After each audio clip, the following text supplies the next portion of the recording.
Good morning and welcome to the third day of India Maritime Conference. We begin today's session on logotherapy, Unraveled, and we have an eminent panel to take us through this session to include Dr. Bhatia Yanigar, PhD logotherapy clinician, co-founder, VF Institute of Logotherapy in Israel. Mr. Abraham Allen Friedman, MSW, founder, VF Institute of Logotherapy. Eleni Eroni, head of Greek Institute of Logotherapy. The session would be chaired by Captain Ajay Achyutan, Extra Master and MD Synergistic Solutions, former CEO MASA and Principal MASA Maritime Academy. A brief introduction to Mr. Ajay Achyutan, a highly motivated Extra Master, a national award winner for National Maritime Education and Training, a certified Karma Yogi, behavioral assessor, logotherapy educator, author of Spirituality Leadership Competencies, and author of 3 books. He has diverse experience of founding maritime academies and structuring maritime associations. Keeps himself abreast of the latest developments in education, training, and development that affect the maritime sector, and likes to leverage his experiences to influence the maritime community to achieve constructive purposes. He's passionate about developing entrepreneurs, people, and their multicultural diversity, and loves to contribute to their development and welfare. He carries out workshops and teaches a wide range of subjects, including celestial navigation, climatology, and weather systems, leadership management of risk incident investigations, and progress towards Shell's goal zero like resilience and reflective learning and IRC ECDIS. Over to you, Captain Achyutan. Thank you very much, panelists and Captain Ajay, for joining in today. Thank you, Padma. Thank you, Informa, the INMEX group, and the SMM. Thank you for having me over today. All of you, we exist in your being here. I'd like to acknowledge you. One of the panelists, I think Dr. Abraham has just joined in. Welcome, John, Abraham. We also see Jagmeet Makkar. Makkarji, if you are there, I'd like to welcome you. He is one of the esteemed ex-seafarers, a financial consultant, and great to be here. All of you at Informa Group. And we have about 113 participants as of now and increasing. And all of you there, we are so thankful for you being here on the launch of our sharing what logotherapy is. So what is logotherapy? We'll come to. But before that, the conference in the last 2 days have been speaking a lot about technology and the environment, etc., etc. But I'd like you to pause initially and take some time and reflect on what are your concerns, and either in the question answer box, or if you can put in the question answer box, it will be well appreciated. Write down all your concerns with respect to human-machine interaction, with respect to human-human interaction. So with the human being the center, what are your concerns? Why we are doing this exercise now is we see that as speakers speak, you do put a lot of questions on the chat, on the question answer session and the chat, but we really don't feel we're doing justice to that at the end of the session. So if you have got some concerns right away, we can sort of factor our dialogue around it. And just to Eleni, Bhatia, and Abraham, what I request you, if you see down there the question answers, you'll see two. Right now there are no open questions if you press that. And as the questions come in, instead of calling them questions, I would like to call them concerns. So we take a few minutes off, about 5 minutes off, and let the 120 participants list down their concerns in the question and answer box. Thank you so much.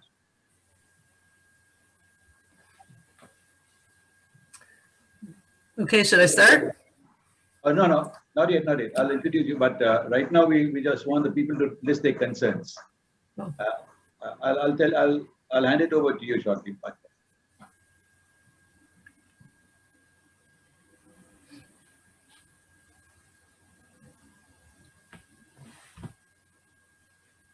So let's see if we got some. Somebody says, looking forward to it. Good, good, good. Okay. Good to start on a clean state. And there are presently no open questions. Okay. So we'll take it as it comes along. But some of your concerns which have been addressed in the last 2 days have been the sustainability of the world, the sustainability of human interaction, the human interface with machines, autonomous ships, will people lose jobs?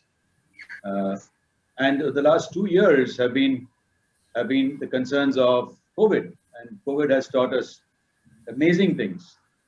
And when we went through the COVID situation, what I really found was it was very akin to a book which I read in 1997, Man's Search for Meaning, written by a famous person called Viktor Frankl.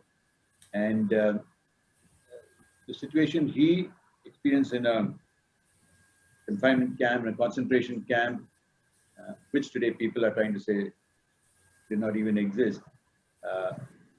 History, as you know, is written by people to create the future. The struggles which he went through made him evolve and find out a different dimension of existence, of being human, what we call manush. Manush coming from manu. The word manush spelled the other way, human. This particular aspect, this dimension of being human, is what we're going to bring today. And to bring that to you, we have three amazing people. Dr. Bhatia, who's been my professor and guide, my diploma toward logotherapy for the last 2 years, and the co-founder of Viktor Frankl Institute of Logotherapy in Israel, along with Dr. Abraham, who's been there, who's a co-founder. They both have been my teachers, and Eleni here has been a co-participant who's now just going to be getting her diploma. So I will start with Dr. Bhatia first, and just to share a brief about her. So Dr. Bhatia is the co-head of Viktor Frankl Institute of Logotherapy. She trains and supervises therapists, coaches, health professional educators who participate in the online courses from over 30 countries. She has taught and practiced logotherapy for 15 years. But from a student perspective, what I found in her was an amazing, amazing understanding of reaching the context of what a human being is saying at the fastest rate of time. And I have gained a lot from you, ma'am, and over to you. Okay, thank you, Ajay. I've enjoyed teaching you and getting to know you over time. And when you visited Israel, it was so wonderful to meet you in person as well. So I want to start with a story. You mentioned COVID, and that's one of the things that people are living in today that is a big challenge. So my daughter is a nurse at a hospital in Israel, one of the major hospitals. And she told me a story one day of what happened to her. There was a patient who was very, very ill, and they did not expect the person to live. And she wasn't able to have visitors. So my daughter just held her hand. That was all. But what could she do? She had a conflict facing her because there were other patients that needed her care. She couldn't just stay with this one person. So she left her and she went and took care of other patients. And then whenever she had a moment, she went back and she held her hand again. And she could feel that this person really appreciated it. And again, she went and took care of other patients. And again, she came back. So eventually she realized that she was going to die soon, but the next time she came back, she was already gone. And she just felt like she had to do something, whatever she could do. And very often we are in situations where we feel like we're helpless, but as long as we can do something, especially if there's something we can do to reach out to another person, and even if we think, oh, it's so little, it's really nothing, we don't realize what an impact we make. We just don't realize how much we matter to the world.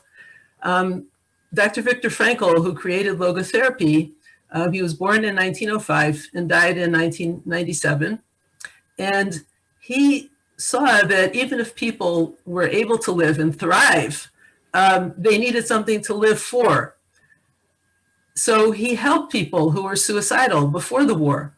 But then when he was in a concentration camp, now he had the opportunity to help people find a reason to live even there. And there were two people in particular that he describes that said, I have nothing more to expect from life. So he said, you have nothing to expect from life, but life expects something from you, right? And how could you say life expected something from them if they're in a concentration camp and they're starving and everything has been taken from them? But still, they matter, right? You matter to someone. He said, maybe you'll get out of here one day and you'll have, someone that cares about that. And they said, yes, there is somebody that's waiting for me. So that feeling allowed them to continue to have hope. And logotherapy is a very hopeful kind of approach to therapy because it doesn't look at the psyche of the person and find out all the causes of their trauma and so forth. But it says there is something you can do still as a human being. You are still human. Even if you're interacting with machines, you are still human. Okay, so now I want to get into the theory of logotherapy. And the theory is, just a minute, let me find my PowerPoint. Again. Sorry, I had it on the screen, but I'm not finding it. What I could share with you? Excuse me? You want me to share it for you? Oh, yes, that would be great. Thank you. Okay, so logotherapy focuses on the human dimension because Frankl said that we are a body, we are a psyche, we have a body, we have a psyche, but we are spirit. The spiritual dimension of the person is what makes you human. So what is that dimension? It's not about your biological processes. It's not about your emotions and your needs and your social ability to be a social being. It's none of that. It's the fact that you are the one who decides who you are going to be, what you're going to do, what your attitude is going to be. And you can choose a meaningful response in each and every situation that you're in. To be human is to be existentially responsible for your existence. You're given a life. What are you going to do with it? You can turn. Yeah, could you just explain the word noological dimension? But that's a new word in India. Okay, then the noological dimension is the spiritual dimension or the human dimension. All three of those expressions can be used interchangeably because it means what makes us uniquely human. Okay, so there are three principles of logotherapy: the freedom of will, the will to meaning, and the meaning of life. People talk about freedom, but we need to understand that if it's not freedom that belongs to the spiritual dimension, it's not really freedom. So the license to do whatever moves you in the moment based on your emotions is not freedom. And people can have an argument even over, the individual's freedom doesn't matter as much as the freedom of the whole, and they'll have an argument when they don't realize they're not talking about the same thing. Because if the person who's comparing the individual to the community is thinking in terms of the individual's license to do whatever they feel like without caring about anybody else, right? Then that's not the same as somebody who's talking about the freedom that we have innately as human beings, and that we don't have to be granted by anyone, but that's just part of what it means to be human.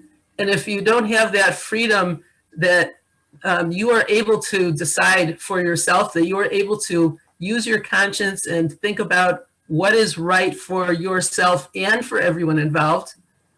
Meaning is always what's right for everyone, but including myself, but also including everyone else, right? So when you think in those terms, you kind of have to take a step back. You have to look at yourself from a distance and see yourself and the whole all together as one unit. And that's what connects us, right? Meaning is always something that connects us to each other, right? So that's the freedom of will. Will to meaning is when we're not driven by fear, but we're motivated by love. We have a what for, a something that's pulling us, values that are pulling us. Something that happened to me just this morning, where I was having a little bit of trouble with my internet, and my husband wanted to leave early in the morning to take care of something important. But he said, okay, no, I'll help you with this, because this is really important, is you have to do this. Now, love is not something that happens in a vacuum. It's something that happens in concrete situations, moment by moment, and we manifest that. We manifest love and courage and loyalty, and all of those values are manifested in tangible situations. A what for? There's something that you're doing this for the sake of something or someone. Okay, some ideal, some value that you care about.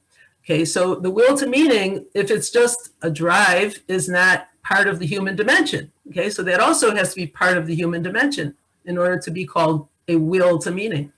The third is the meaning of life. So meaning is not something that you just make up, again, that you say is meaningful to you. Some people make the mistake to say, well, Hitler said that it was meaningful to him to do what he did, or a serial killer, But meaning always has to be ethical and moral, because it's something that stands objectively in its own right as something meaningful. And it's not dictated by what the individual's drives and instincts dictate to them, right? It's something that you recognize as meaningful. So that's why people very often risk their lives even to save another person's life, because they realize that that's meaningful. And that's something that takes place really on the unconscious level. Frankl said that logos is deeper than logic. It's not something logical that you decide to save someone's life. It's something that you just do without knowing why.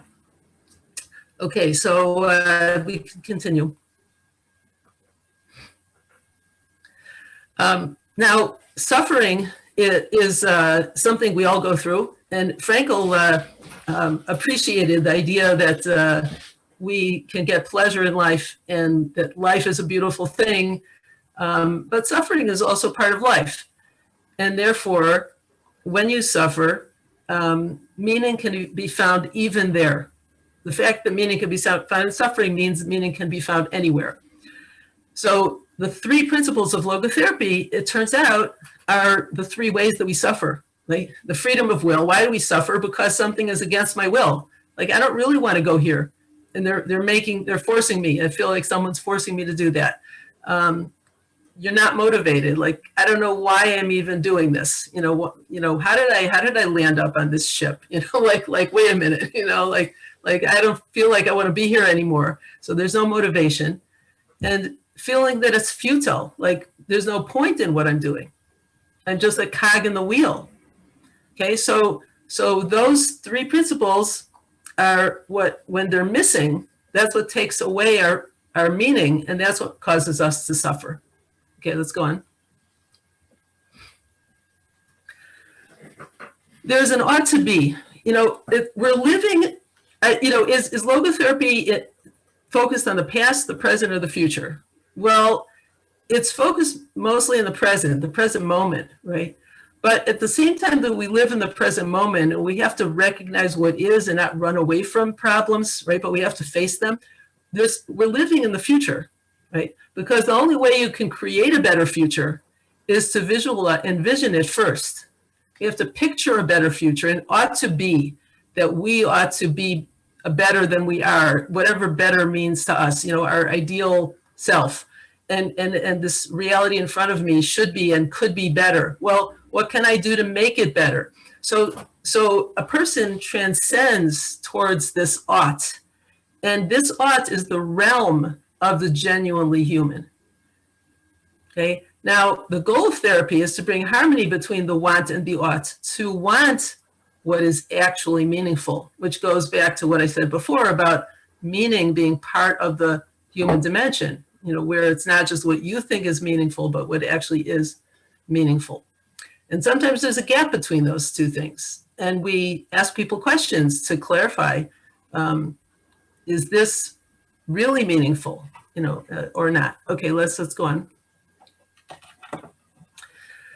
There are such a thing as eternal and situational values, which actually I've been talking about. The meaning of the moment is the optimal result of, for all people involved, that this particular person can achieve in this particular situation.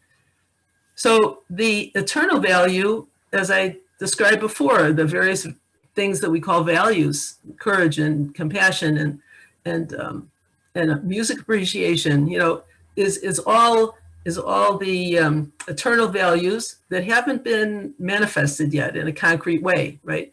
But like my daughter did with that patient in the hospital, that's manifested in a particular situation, a particular way. I'm the one who's here. I'm the one who's needed. This is what I can do, right? That's a situational value. That's where it's manifest in a particular way. Okay, let's go on. So conscience is the ability to discern the meaning of the situation and what ought to be done. Frankl quoted Pascal, who said, the heart has reasons that are unknown to reason. That there's something unconscious and much deeper in a person, that awareness of meaning. We can ask, and the lady will talk about this, how can we recognize that it's really coming from our conscience? So I'm looking forward to hearing your presentation later. Okay, let's go on. So self-transcendence is the ability to transcend yourself. So first of all, sometimes we can transcend our limitations. We can do things that we didn't expect that we would be able to do, but only when we're put into a situation where we're tested, where we're challenged, then we find out what our strengths are. And so there's this will to meaning, this desire for meaning. And then there's the identification with that which is meaningful. We say, this is what's meaningful to me. This is something I want to invest in, or a person I want to invest in, right? Because I can see, Frankl said to love someone is, to see who they can be and not just who they are now, right? So we invest in people because we see their life as precious and meaningful, and we see what they can contribute in potential, even though it's only in potential right now. Okay, so let's go on. So the focus on meaning, the story I told about the concentration camp inmates who said, there's nothing I can expect from life. So we're focused on, not what I expect, but what life expects from me. And therefore, the problem is not focused on as the central concern that we have to solve this problem. We have to get rid of this problem. But what is the problem doing there? What is the problem saying about you? How can this problem actually be used as a way to grow? Okay, so there's the transformative power of the problem. That's the focus.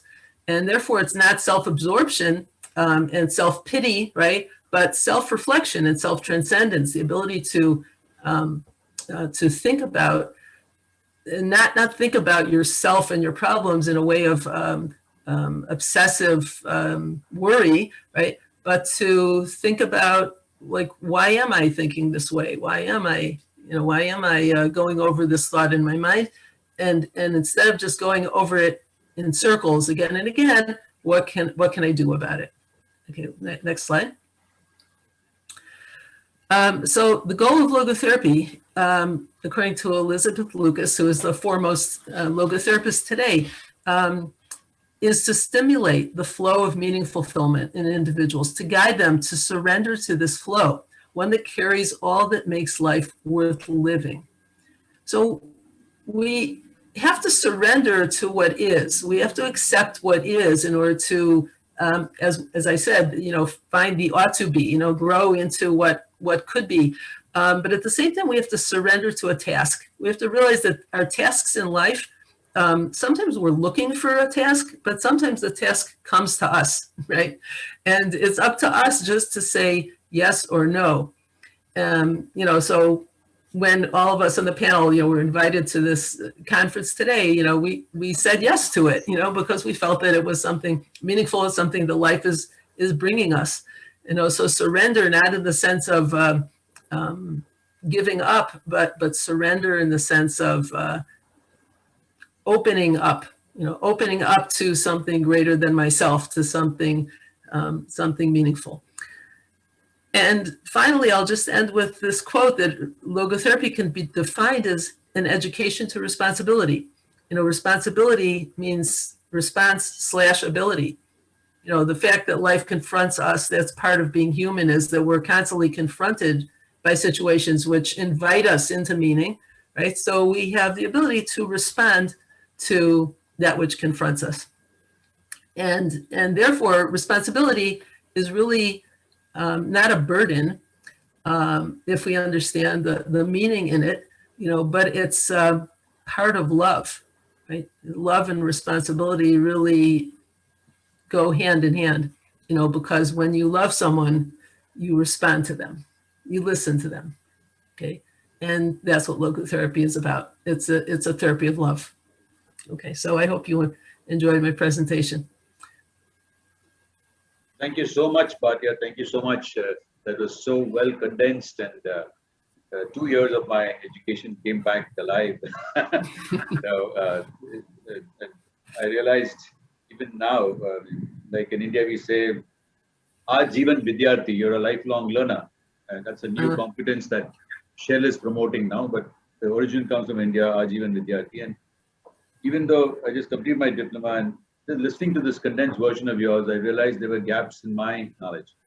So thank you so much for that session. There is if you look at the, there are a few panelists, yes. Some of the panelists have been part of the advisory committee and I told you the back end. There was one particular panelist, Sanjay Bhatia ji, who was the chairman. He said he'll definitely be here. I hope he is, because this is close to his art, you mentioned. And on that side of that, you get participants. So besides about 10 panelists, we got 170 participants now. It's like an India one-day cricket match. The score is increasing. It was about 100 when we started off, and we got 180 people now. They all listen to what you say. But there's one question which has come in, and we'll answer the question later. But I invite you just look at the question while I introduce Dr. Abraham. Okay. So thank you very much, and that is really inspiring. The will to meaning, and whatever followed that. I'll now introduce next speaker session is Dr. Abraham. So,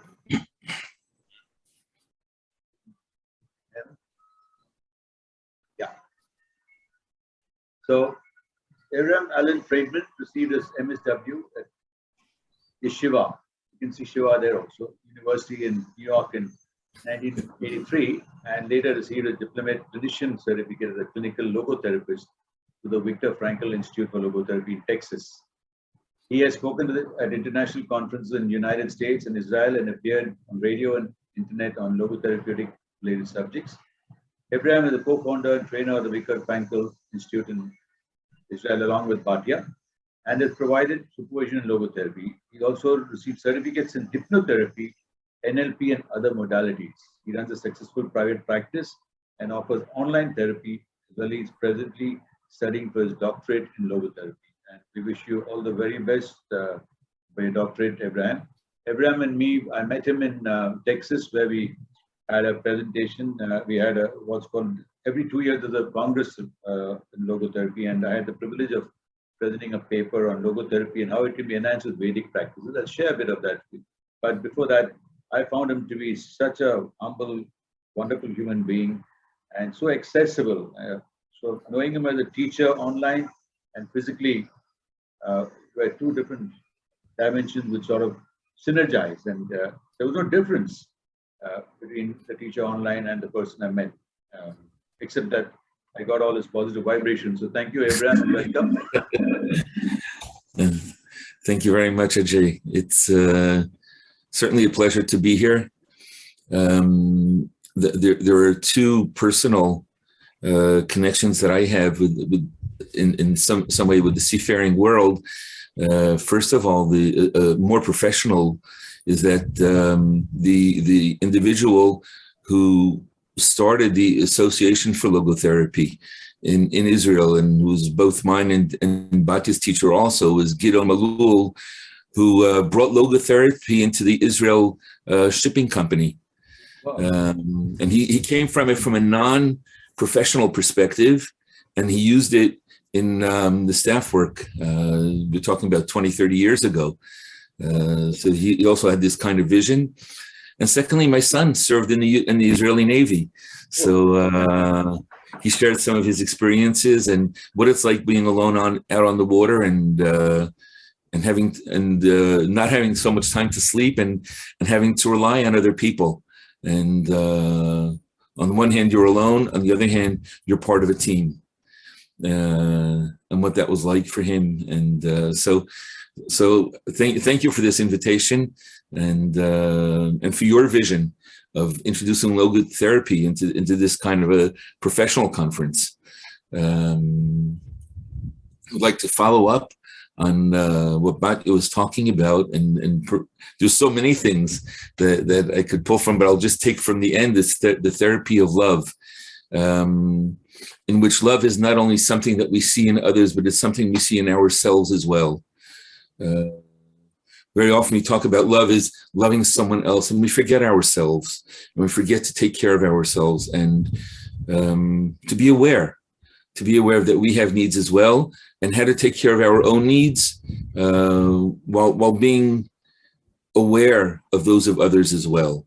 This happens whether I'm in a therapeutic session and I'm saying, what am I getting from this session? Because I'm growing as well within this session. So we talk about the therapy of love. We talk about what Bati mentioned as meaning. And what I would like to do is just add here another aspect to this search for meaning. Okay, so can you see this? Yes, can you see this presentation? Okay. Okay, let's make it a little bigger. Okay.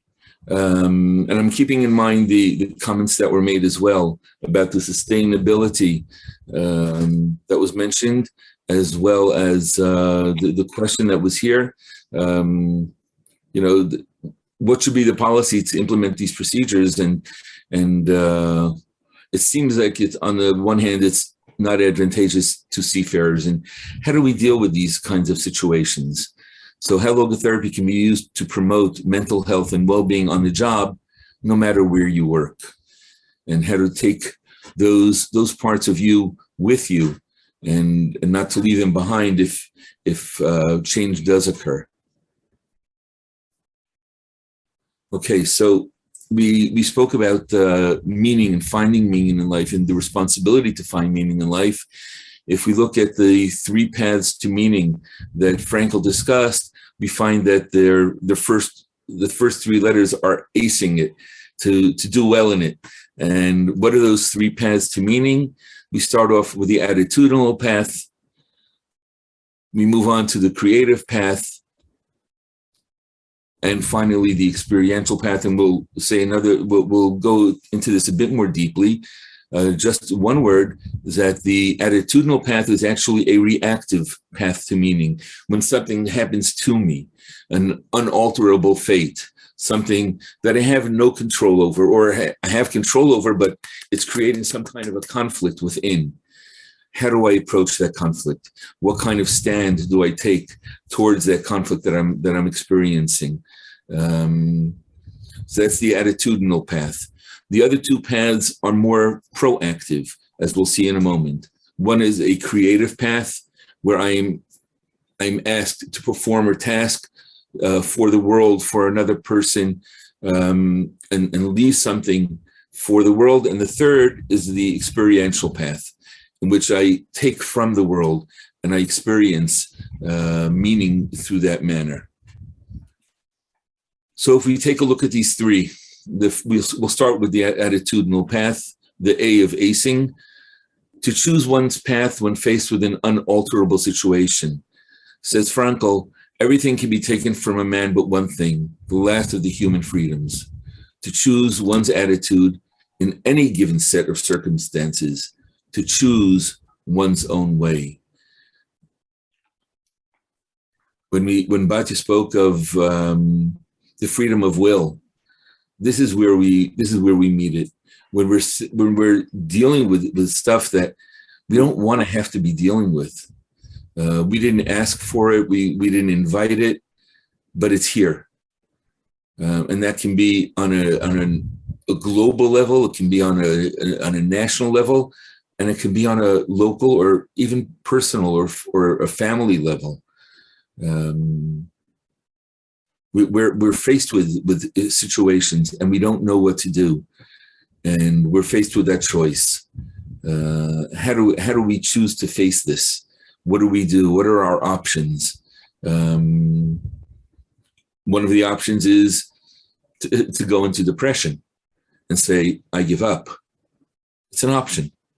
Is that the option that we want to choose for ourselves? Is that the option that we see ourselves as choosing in 5 years from now? Is that how we want to be able to look on ourselves? Or do we want to say, I want to meet this standing tall? So that's the attitudinal path to meaning. Now we talk about the proactive path. First is the experiential path, to experience the world around him through nature, art, or knowledge. And I would like to ask you to spend like a few seconds. For me, it can be a sunset, listening to music and any kind of music. It can be Beethoven, it can be Bohemian Rhapsody. It's I love sunrise and sunsets. I love nature. I love seeing a bird gliding through the air. Take a moment. What kind of experiences have you had or have you made for yourselves where you know that these are experiences that do well for me, that invite me to feel meaning, to feel that that life is worth it, that my life can be filled with meaning? If you want, you can share in the chat or just keep it to yourselves.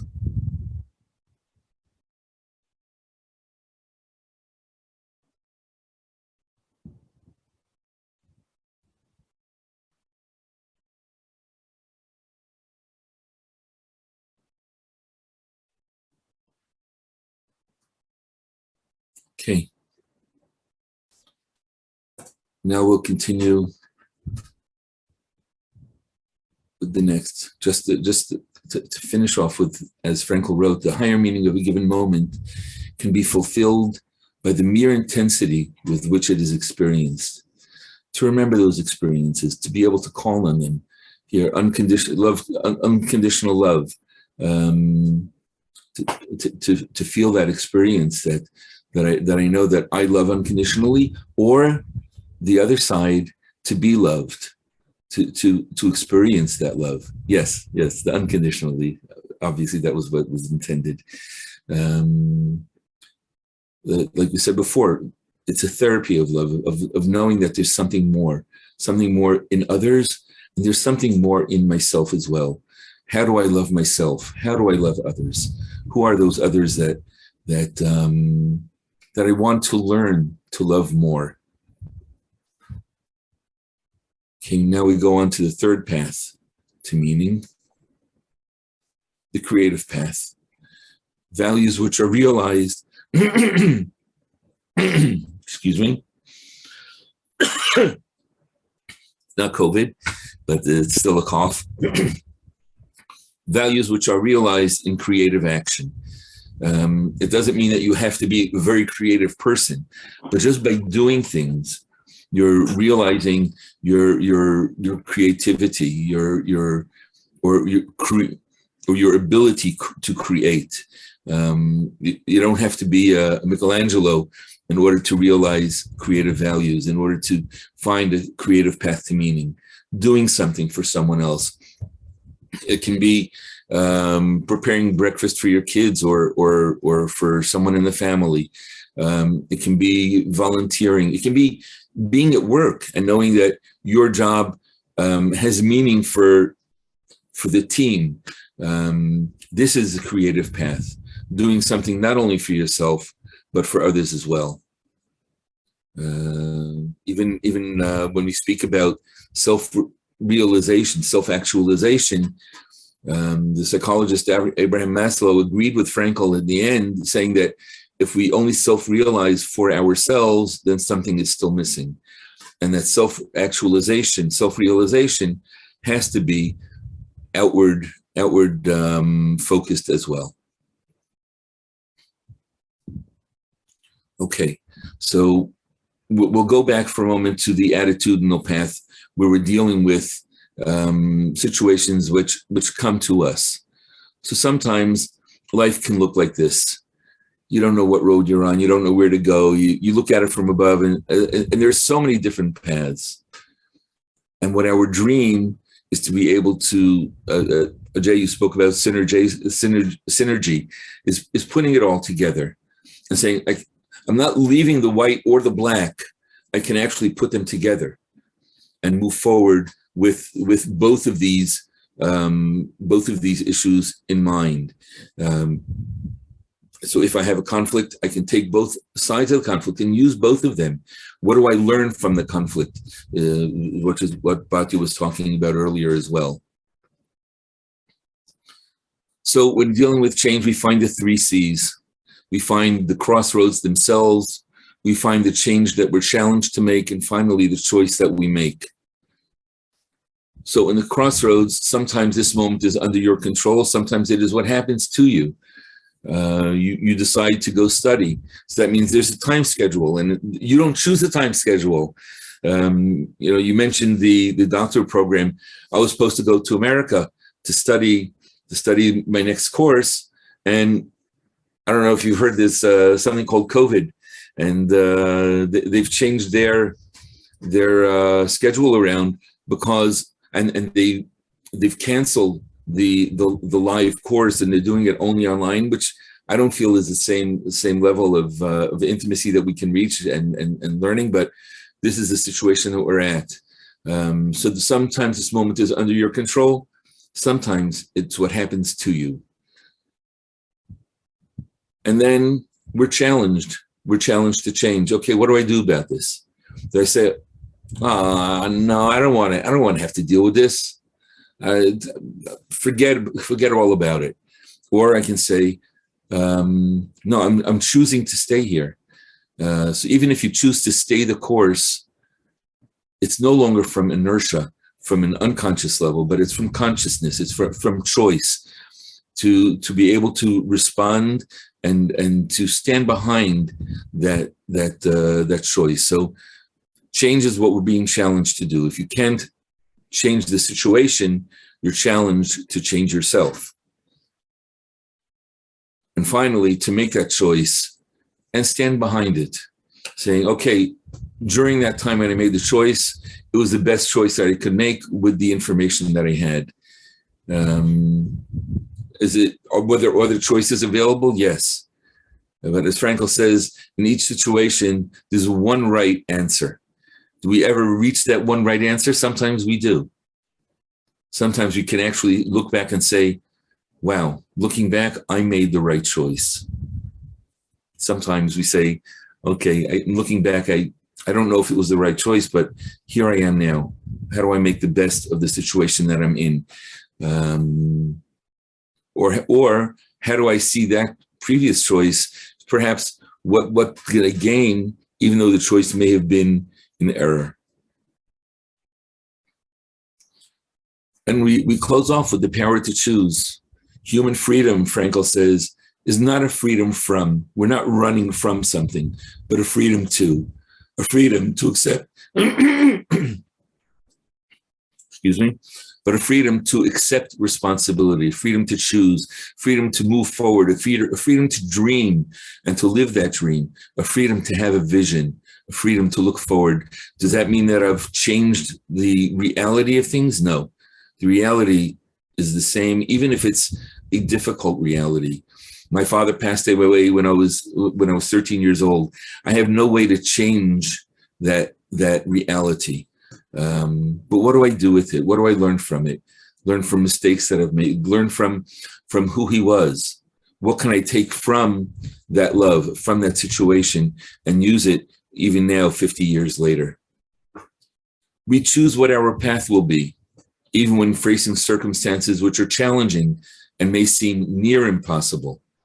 There's always a choice, even if it's only to choose our attitude. We always have a range of choice. And sometimes the challenge is taking that deep breath and saying, okay, what are my options? And to be able to say, okay, I have options. Even that question is inviting us to open our minds and ourselves and to say, where can I go from here? I'm not necessarily stuck. Is the situation great? No, the situation's not great, but I have something that I can do. Dr. Frankel likes to tell the story, and you can find it on YouTube as well, about Jerry Long. Jerry Long, who was an athlete who after an accident was left paralyzed from the waist down. During his long and difficult rehabilitation, and it was long and it was difficult, and he had hard days, and he had days of suicidal thoughts, and he had days of depression, and he had days where he never thought that he would be able to be a successfully functioning member of society.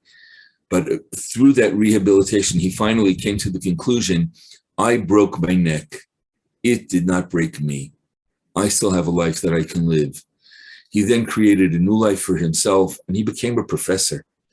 He was able to teach others, partially based on his own experience and partially what he was able to build for himself afterwards. So yes, we do sometimes find situations, we do sometimes suffer, we do find ourselves in unalterable situations. But there we can rise, there we can shine. And we are challenged to do the same. We're challenged to see what we have in ourselves. Excuse me. We're challenged to see what we have in ourselves that we can use even in these difficult situations.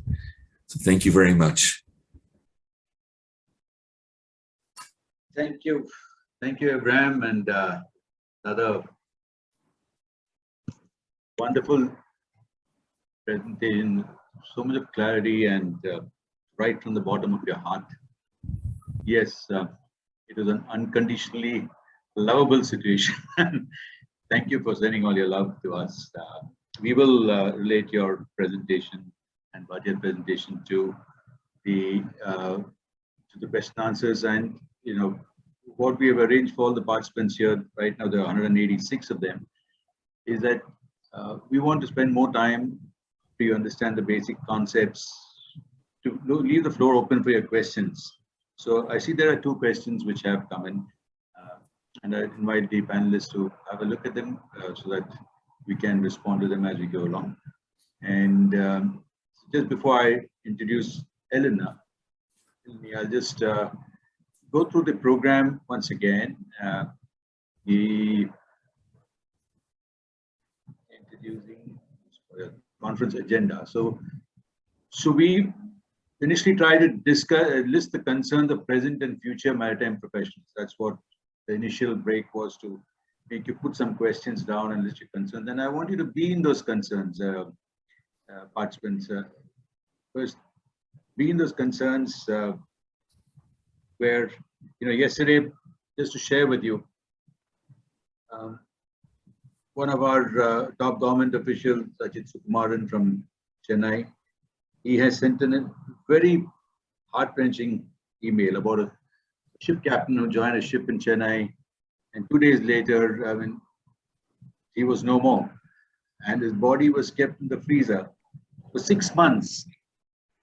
6 months he was on that ship with the other people in the freezer. He's been 40 years a sailor. What were the thoughts? He's no more, but what about his son, his children? That's the type of treatment we have given our seafarers. What are the meanings they'll be making at that? Is that meaning driven by their mind? or is it given by their conscience? What are the people on board? We all know what a ship's freezer is. Next to the fish room, there's a meat room. So on one side, you're eating food. On the other side is a dead body. 6 months. The world has come to that where we become so insensitive that we don't respect human body. When I sailed, I had a situation where my steward, we tried a lot. He expired on the way between Singapore to Australia, and we tried to catch hold of Indonesia to get him landed there. But once they heard the problem, they then said, we cannot hear you. And there's a lot of noise and there was no help given. Finally, we couldn't give him medical help and he died. And we stopped the ship. We wrapped, it's an Indian ship. We wrapped the Indian flag around him and gave him a sea burial.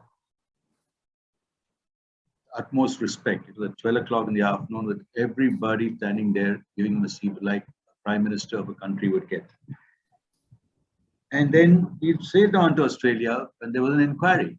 And we faced an inquiry and all of us came so much more powerful out of that inquiry. But today, imagine a captain. Here we're talking about a steward who's a worker of the lower skills. And the master of a ship dies and you keep him on board for 6 months, a Romanian master. So what is the environment we're creating for seafarers on one side? On the other side, there's an environment that artificial intelligence is taking over and we'll all lose jobs. Is that true? Is there a choice for the 3 C's for what we can do as seafarers? And this is not only applicable to seafarers. COVID has taught us this is applicable to each one of us at home. There are people who lost their loved ones. I'm sure even today in Bombay, there'll be dead bodies lying in some houses with nobody to attend to them. So, what is the choice we are creating around us? Coming back to what we've discussed so far, Dr. Bhatia spoke to you the principles and perspectives of Viktor Frankl logotherapy. And Abraham brought about how logotherapy can be used to promote mental health and well-being on the job. So we lead up to this great session where Eleni is going to share with us practical ways of listening to the voice of your heart. And sharing a bit about Eleni with you. Just get her. Sometimes so many slides open that. Anyway, let me just read it out to you.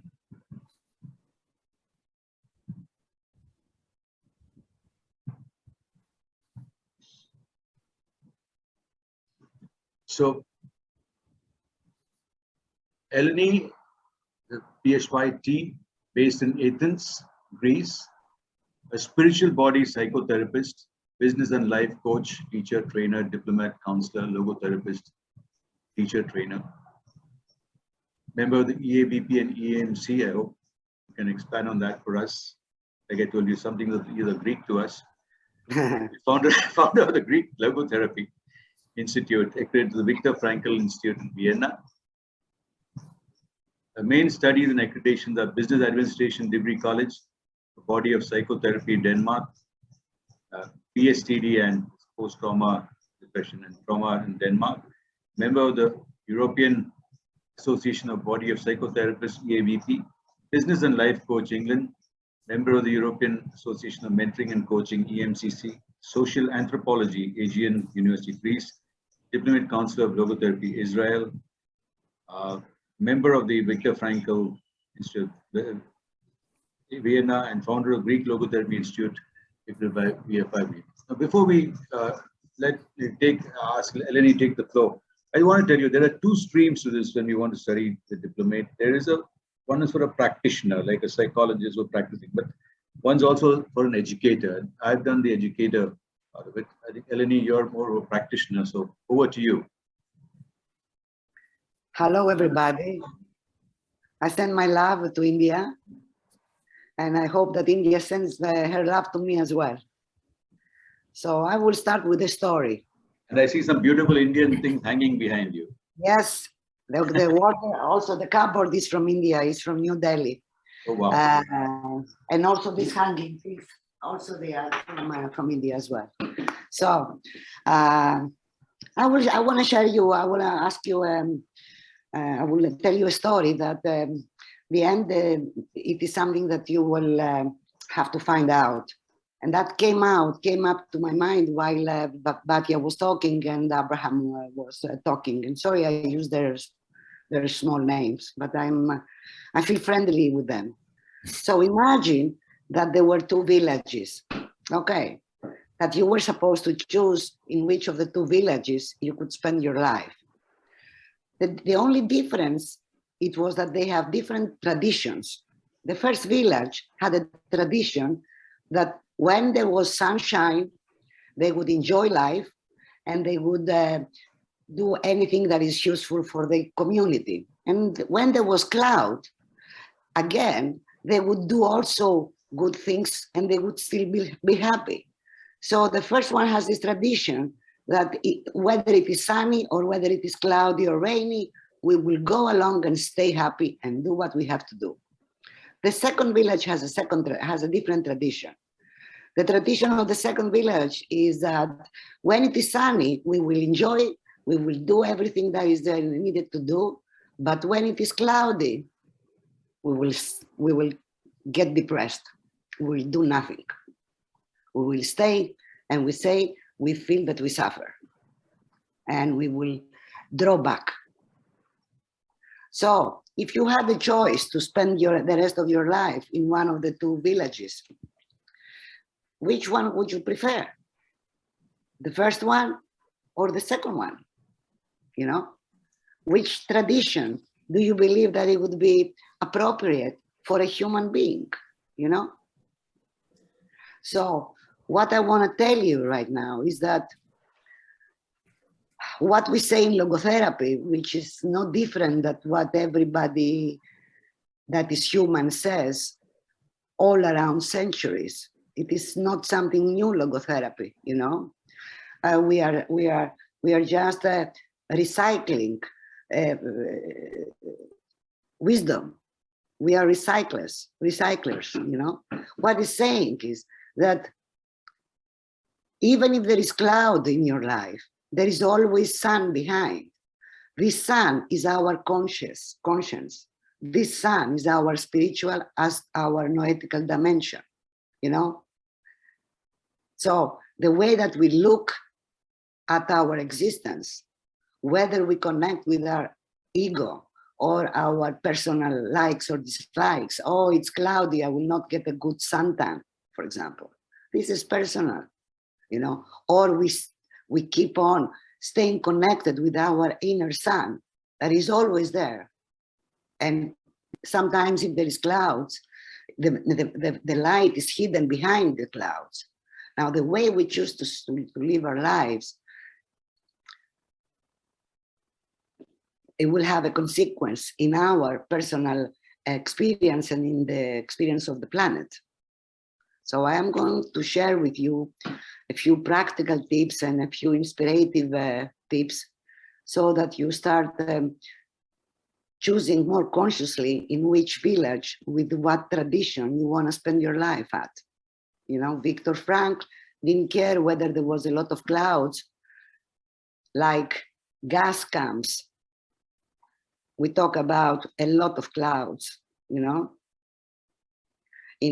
and still he was maybe struggling. I don't say that it's easy to find the hidden messages if there is this kind of circumstances in your life, but still, you know, the consequences were that he's been inspiring a lot of people, millions of people all around the world because of these clouds, you know. So I'm going to share my presentation. Let me try. Okay.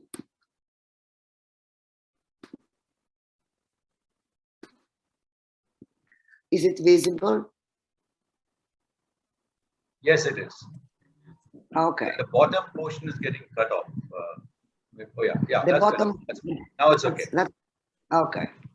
So this is the headlines. Okay. How you can be inspired from your heart, because the sun is our heart. And that is also our conscience. That is where the meaning lies, you know, which we are called to reveal. Okay, so let me see how I move. Okay, I want to share with you a poem. The poem says, how did the rose ever open its heart and, let me see because I cannot read it, and give to the world all its beauty? You know, a rose is a bud, and then it opens up. And so this poet, you know, wonders, how did it open up? How did it open the heart and give you the world all its beauty? And it says, it felt the encouragement of light against its being. So it felt the encouragement, you know? So otherwise, we all remain too frightened. So remember that. Whenever you feel frightened, you are in this village with the second tradition. You know, you don't feel the encouragement of life whenever you are frightened. Okay, just remember that. And the same poet says another nice poem, which says, fear is the cheapest room in the house. I would like to see you living in better conditions. So remember that. Whenever you are withdrawing with fear and whatever, you are living in the cheapest house of your human kingdom, in the cheapest room of your human kingdom, of your human castle. So please move out of this room and go and live in better conditions. You know, everybody has this fear room in their castle, but we don't need to stay there in our life, you know? So let me see how I can read my presentation. Okay, is it visible to you? Yes. It is, but the size have reduced. Is it okay that the Yes, size yes. is okay? Yeah. The first line is the moment. Yeah. Okay, so the moment you realize that negative imaginary scenarios are swirling in your mind, meaning that you are in your fear room and triggering feelings of fear, immediately intervene. Realize that you are in the fear room, which is the cheapest room of your human kingdom, and try to find ways to get out and live in better conditions. Remind yourself that you are more than your thoughts. You are more than your fears. Tell yourself to trust that all be well, although you don't know how right now. Because you know what is fear? And remember that. Fear in its essence is begging for attention and love from us. So whenever we are afraid, in a way, is a hidden message. We beg, please, look towards me, love me. That is all. We don't have to go into scenarios, you know. We need more attention and more love. And that is from all the other beautiful rooms of our human castle. We have a lot of beautiful rooms. We have compassion, we have empathy, we have respect, we have courage, we have power, we have a lot of things. We are so free, as Viktor Frankl says. So just remember that, you know, whenever you are afraid, oh, my work will not be, oh, I don't have that, you know, trust about that everything is well and try to love yourself more. Find ways, which I will propose some. So with compassion to yourself, little by little, allow yourself to acknowledge the fear. Perhaps you can make a little conversation with it and then release it to your heart.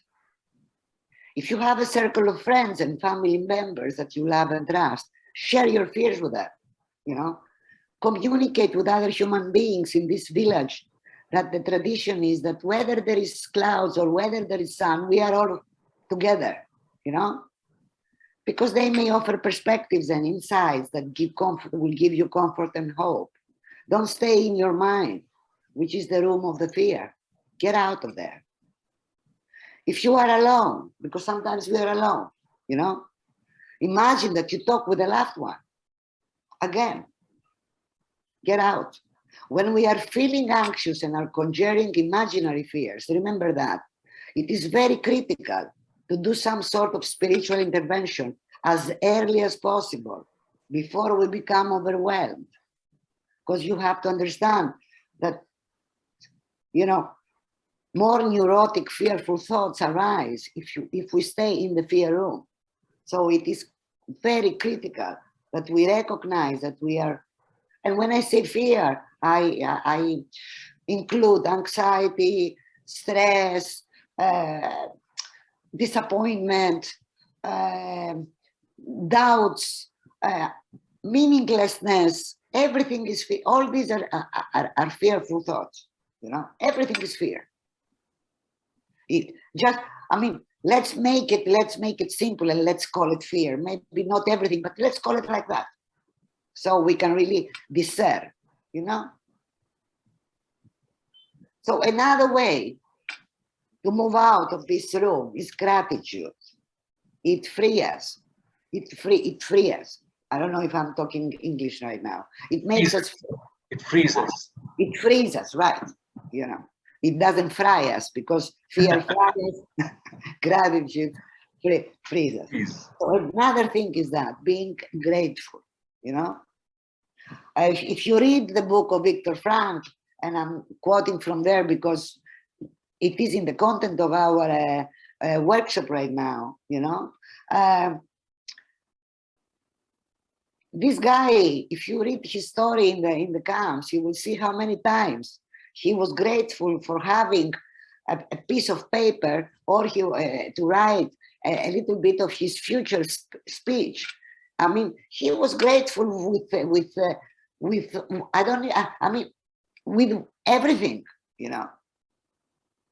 And in circumstances that I really don't want to, I wouldn't wish to be, you know, to be living, you know, in this kind of clouds in my life, in this kind of storms, in this kind of terrible conditions. Still, you can recognize the gratitude that he had. He was struggling to hold on to the sun inside him. So gratitude, being grateful, is crucial. I will give you some ideas on that. You remember that, especially when we are in difficult conditions. So when one continues to give thanks in times of affliction, one is giving thanks for unknown blessings already on the way. So remember that when you try to find ways to give thanks, especially in times of affliction, you know, at that moment, literally, maybe you don't understand it. I have, you know, how you say, living experience of what I'm writing right now. You are giving thanks to unknown blessings that they are coming on your way. You are doing that. It is happening. You know, this is true. If you trust my word, even if you don't trust it, try it and you will see it, how it is true. You know, just try it. What are some, you can ask yourself when you are in difficult times, what are some hidden blessings from a difficult period of my life that have emerged from my experience? You know, hidden blessings. What are the hidden blessings of having the pandemic? There are so many hidden blessings. I am grateful for the hidden blessings, and if I start, you need 3 days of conference that I share just the hidden blessings that I have experienced during these 2 years. Hidden blessings, you know. What a blessing for the daughter of Batia, you know, or for the woman that died, that she had a person touching her hand. If there was no pandemic, maybe this lady would die alone without this nurse. You don't know this personal story of this lady that died there. Maybe she didn't have relatives. We don't know. So maybe that was a very good opportunity for this woman to have a hand, you know, just because she had COVID. Why don't we think like that? So try to connect with the hidden blessings in every difficult period. That is a passion that we should actively cultivate. Be passionate about that, you know. And how, and if you do that, and if you try it in small things, how has that discernment changed your understanding of suffering? You will see that you will change the way you understand suffering. It is not going to be the same. It's going to be different. What are some blessings you are thankful for in the course of your daily life? No matter whether there is cloud today or not, you know. There was a lady here in Greece that she had COVID. She went in the hospital and in this special room that they put the people that they need to get oxygen from, how you call it? I don't know the English name. So, and she went in this place, 93 years old, and stayed there 3 months and survived and came out. And they asked her, how did you survive at your age? And she said, well, listen, I was not thinking about life or death because this is not my will. This is not something that I should think about. What I did is I found a way to enjoy praying every day and every moment. It was fantastic. I was laying down. I had nothing to do. Everything was being taken care of. I didn't have to take care of anything. And I was just praying for 3 months. And you know, I remembered many prayers that I had forgotten because I am of an old age. It was a beautiful time for me. I didn't know whether I would wake up or not. I didn't even realize how much time I was there. But just and she was smiling when she was saying that. And she was 93. So we should be thankful. And we have to make lists and use our mind instead of staying in the room of fear to make lists of gratefulness. We can create a ritual of gratitude before sleeping or waking up. I prefer to do it in the morning because I'm too tired in the night. I want to sleep. Some people, they like to do it in the night. Whatever. Some other people like to do it in the middle of the day. But remember to be grateful. And if you do this daily, you are creating feathers and wings to the bird of spirit within you. Trust me on that. Try it. And don't do it one day and wait for results. Do it in the rituals that you brush your teeth every day. In the ritual that you put clothes on. You know, we don't go out naked. Why should we go out without being grateful? I don't understand that. What is the difference? So I will finish with a story. An inspiring story maybe will open your heart and you can keep it. This is a story by Georgi Bukai, and it came to him through the hand of a rabbi. And it's about a searcher. This is the story of a man who I would define as a searcher. A searcher is a person who searches but does not necessarily find anything. Nor it is someone who necessarily knows what he's looking for. It is simply someone who takes life itself as a search. So one day this searcher felt he had to go to the city of Kamir. He had learned to follow his internal voice, although he didn't know where the voice came from. He left everything and took off. After 2 days, walking along dusty roads, she could see on the horizon the silhouette of Kamir. Shortly before arriving in the town, she noticed a low hill on the right side of the road. It was covered with a wonderful green lawn and lots of trees, birds and flowers, and was surrounded by a small, shiny wooden fence. She saw a small gate and decided to go through it. She suddenly forgot the town and wanted to rest in this place. As he crossed the gate, he walked slowly among white stones that were distributed randomly between the trees. His eyes were like butterflies, alighting on each detail of this amazing and colorful paradise. His searching eyes discovered an inscription carved on a stone. Abdul Tarek lived 8 years, 6 months, 2 weeks, and 3 days. She realized that the stone was not just a stone, it was a gravestone. And she felt sorry for the kid buried in this place And as he looked around, he noticed that there were other stones with inscriptions. He stepped closer and read, Yamir Khalib lived 5 years, 8 months, and 3 weeks. She felt deeply saddened and moved. This beautiful place happened to be a cemetery, and each stone was a grave. One by one, he read the inscriptions. They were all similar, a name in the exact time the buried person had lived. But what shocked him most was to notice that the one who had lived the longest had been just over 11 years old. He felt a terrible pain, sat down and gave vent to his tears. The guardian of the cemetery was walking by, and he approached to the crying man. He watched him in silence for a few moments, and then he asked him if he was crying for a relative. No, no relative, the surgeon replied. What is wrong in this town? Why are all these children buried here? What is the curse on the people of this town that they had to build a cemetery for children? The older man replied, smiled and replied, calm down, my friend. There is no curse on this town. We just happen to have a ritual. Let me tell you about it. When a young person has his 15th birthday, his parents give him a little notebook, like this one I have here hanging on my chest.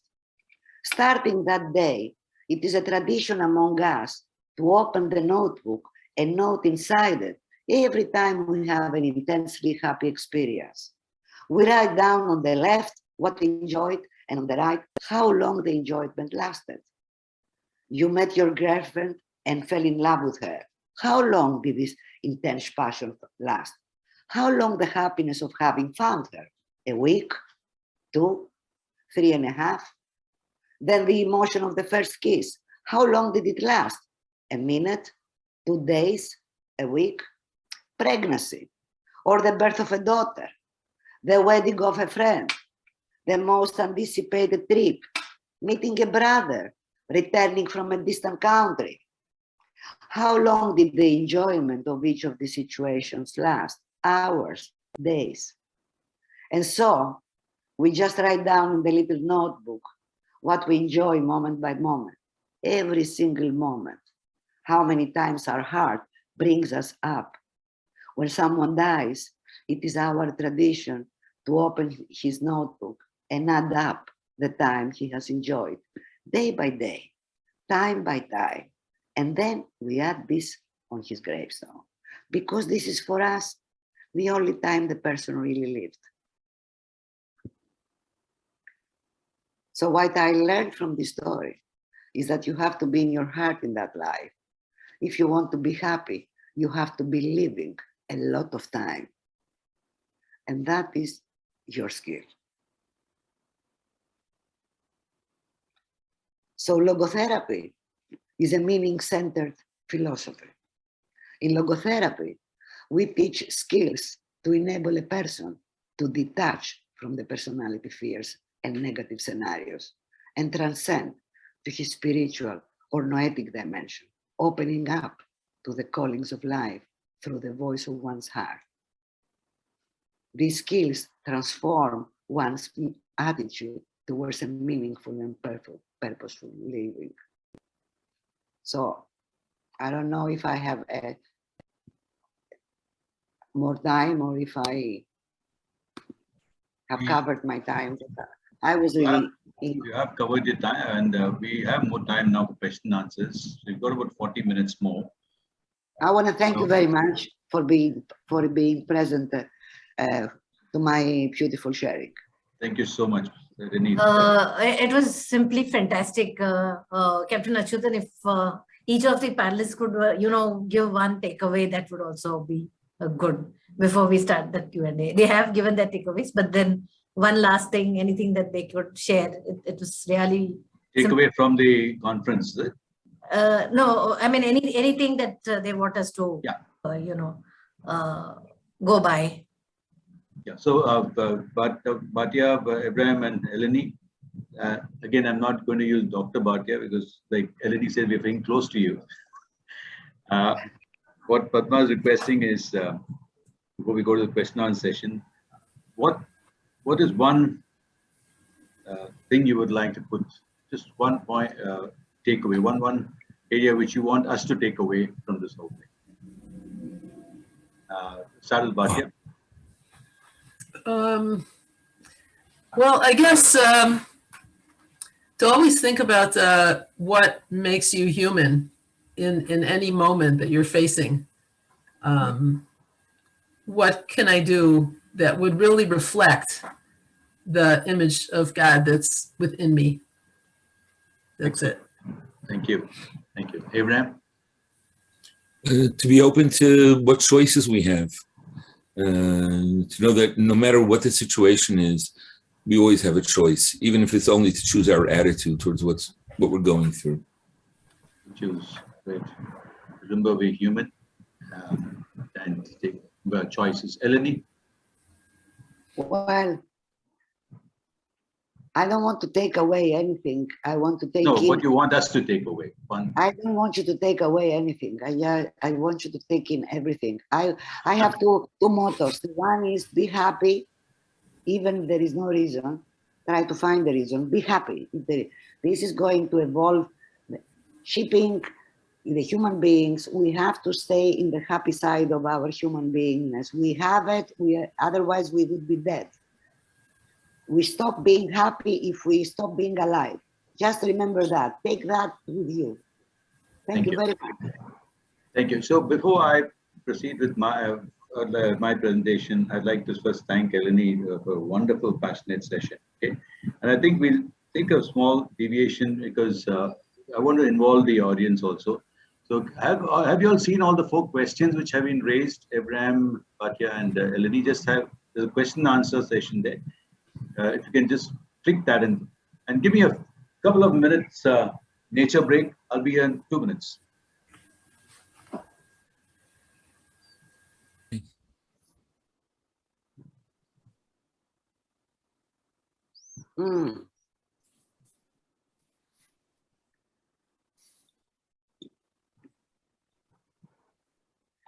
I can. We have to wait for Ajay, right? Yeah, let's wait for him. You can just decide on the question. Well, I would like to share publicly my inspiration to respond to the question of an anonymous that says how to deal with negative people and not become negative or demotivated ourselves. Yes. Yeah, he's right. There is these things. Sometimes we see these things. He's absolutely right, this person. Yeah. I like it that he wants to get some inspiration on that. Thank you very much, Mr. Anonymous Attendee. Thank you so much. Yeah.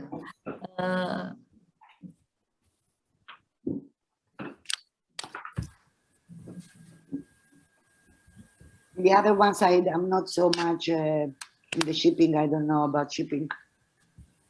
Okay.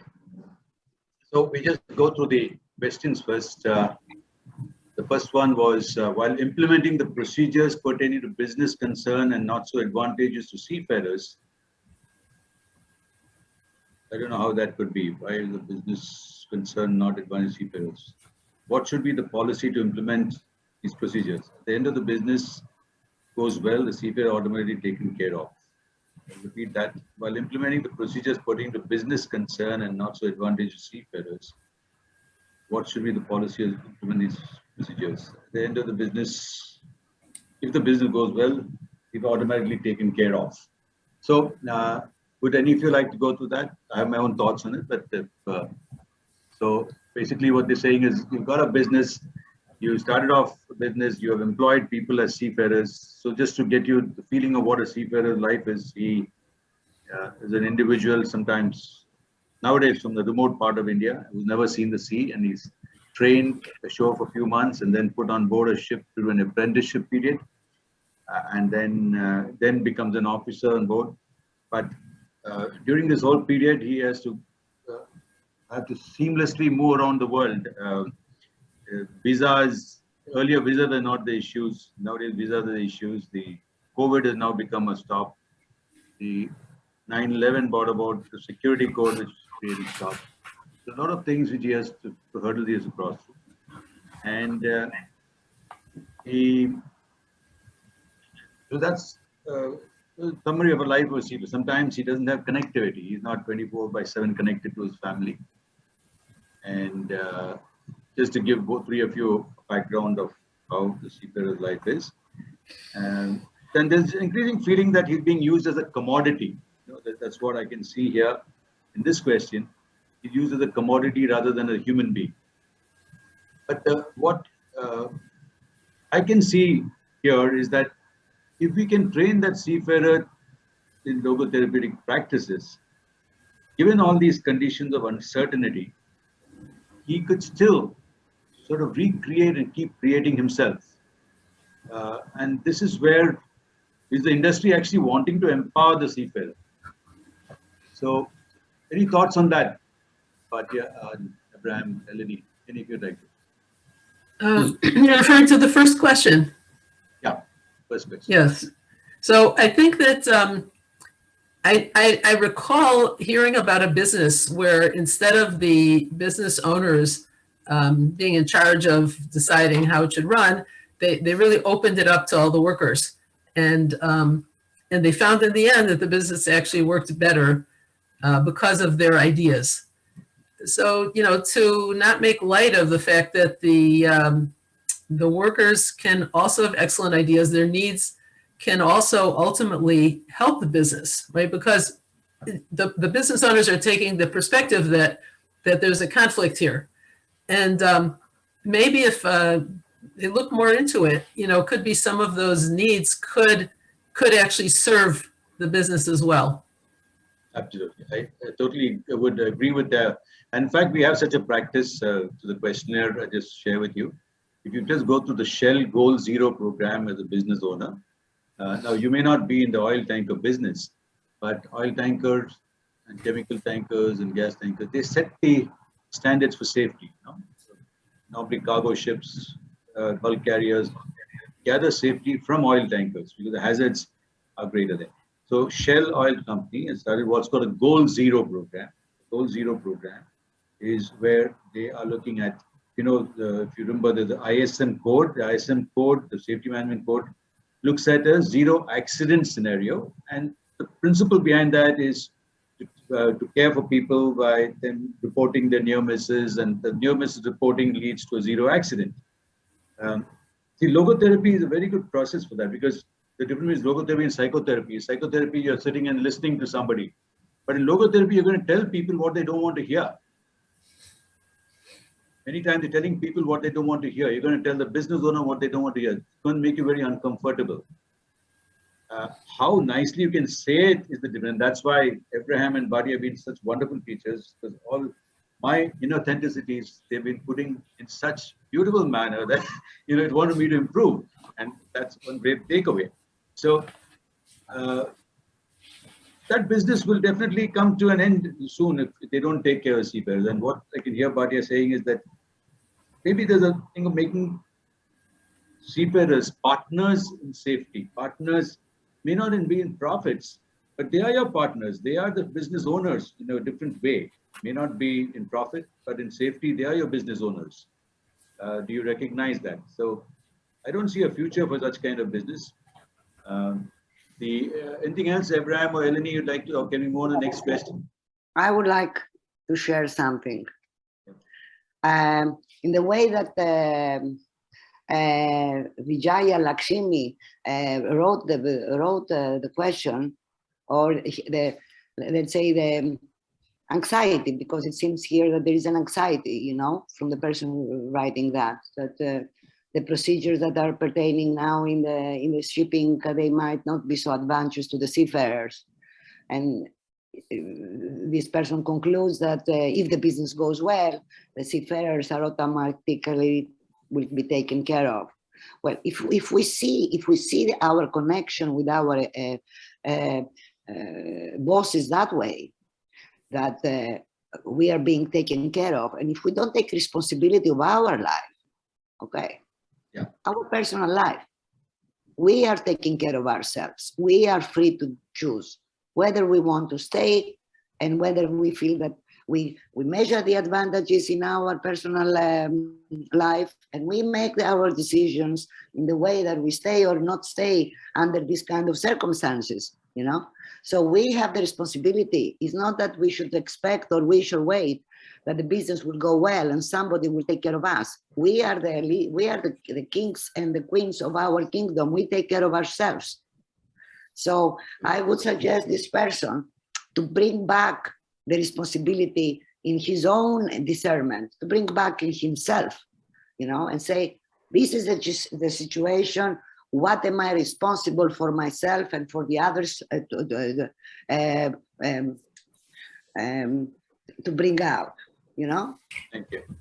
Thank you. We'll go on to the next. So just a comment. Choosing a career which aligns your passion is true understanding. I totally agree with you, Gautam. But then do you realize that where's your passion coming from? Is it coming from your memory or from your consciousness? And logotherapy is about disconnecting from your memory and going into your consciousness. You know, like when a doctor gives you anesthesia, what anesthesia is doing is numbing your memory, not your spirituality, not your consciousness. And so choosing a career line, so many people, before understanding the passion, they should understand the purpose and meaning. And if the purpose and meaning from passion can be derived from, nothing like it. I'll ask Abraham this question: how to deal with negative people and not become negative or demotivated ourselves? How to deal with negative people? It's incredible how all of these questions are related one to the other. Yeah, yeah. And I go back to the stories you were telling earlier, Ajay, about what a seafarer's life includes. And these are things I've never thought about being so far from medical care that by the time medical care will show up, it will be too late. Yeah. So you might want to choose a career which aligns with your passion, but there's always surprises, things that you never knew would happen in a particular career, things you never thought that you would have to deal with. And to be able to be not only aware, but be able to be flexible enough to say, okay, this is a new situation. What am I being called to do? And perhaps that's the answer for the first and second and third as well, is that what am I being called to do?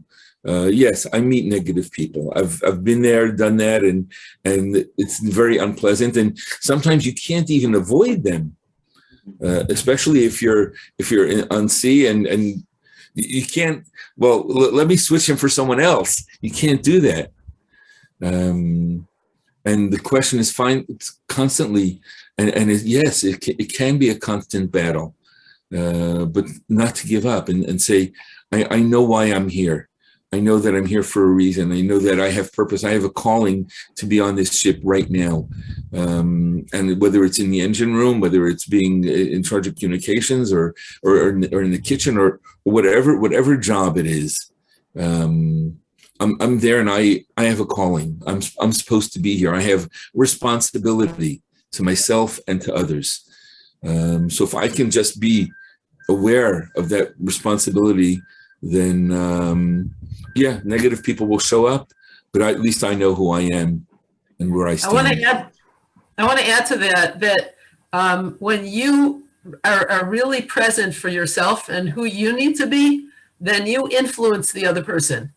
You know, without you know, purposely trying to change them. You know, when you just adjust yourself to keep reminding yourself, you know, like, who do I want to be, you know, in this moment, in this interaction, you know, then they will need to adjust themselves to you, you know, so that's what I would add. And as far as the fourth question, I'd like to address that because it forces you, like, things that happen in life that confront us that we didn't ask for, as you talked about that, Avram, you know, those things force you into a new mode of being. They force you to think out of the box. And so maybe it's possible to look further afield for people to apprentice, to look further, to people you didn't expect to be able to get on board, literally and figuratively. Maybe there's potential out there in areas that you haven't looked at before, and that could be explored. Sure. And so what I can hear you say is, can we see some positivity in the negativity? That is, sometimes many people are risk averse. So it appears they are risk negative, but they may be meaning well for you. Please rule that out. The negativity is not coming from being risk averse and saying, oh, this may go wrong, that may go wrong. Today it is advocated. Today there's what we call a world of VUCA world, which is volatile, uncertain, complex, and ambiguous. And for volatility, we deal it with vision. So when you create vision, but what has happened is, so what is vision? Vision is connecting to your cosmic self, and many people, we have given them education without that connection, and that they're making them destructive today. That's the sad part of it. In the ancient Indian education system, children were not given skills and development without connecting them to a cosmic purpose. And that was destroyed in 1857. So today, yes, there will be a lot more people in the negativity who appear negative, but a simple Indian practice of namaste means the soul in me respects the soul in you. So in that negative person also has a soul. What Bhatia is saying, can you connect to that soul? Can you connect to that soul? You can only do that. And once you connect to the cosmic purpose, it's called Aham Brahmasmi. Okay. So that is missing. And that's what I can see missing in, maybe you can take up as a skill and you will answer the question yourself. One of the questions asking us to please help and advise. We're not here to help and advise. We are here to help you get the answers for yourself. Ajay, yeah. Can I add something that maybe the audience would find practical when they are dealing with negative people, which is very natural. That instead of becoming negative or demotivated, why they don't try to become curious? Ask the person, why are you angry? Yeah. Why are you shouting? I'm very curious. I'm really curious. I really don't understand it. Instead of staying in their mindset, don't stereocast them as negative. Be curious, like you are with a dog that is, barking.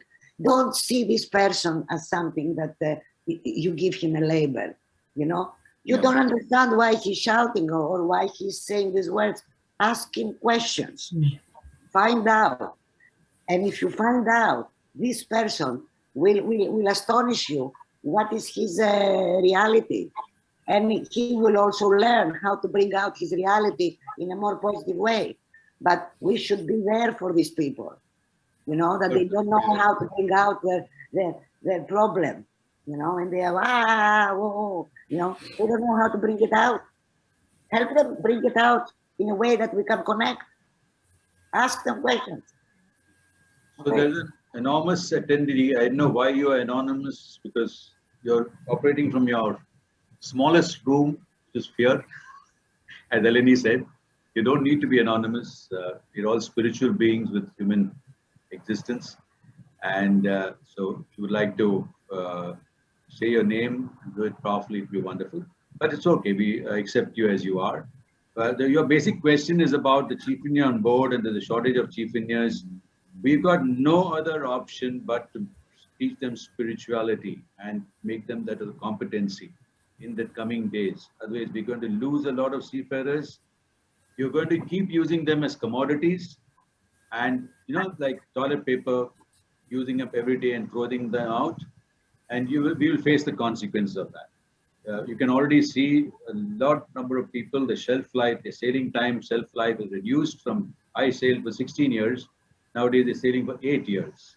And when the industry takes responsibility for that, the Aham Brahmasmi of the industry wakens up, they will see, they'll find answers in themselves. There are means and methods. One important competency is about making them understand who we are. And I'll do a small exercise with you. on that, so that you maybe with one person or so from the panelists, we can do that exercise and you can demonstrate to people. But that's a competency we need to give every human being. And Bhatia said we are human. We don't realize we are human. We seem to be coming from our mind. We need to go into our ability to connect to our conscience. And that will only come if you connect to your cosmic self. So there's one more. Do we have any institutes in India who teach logotherapy?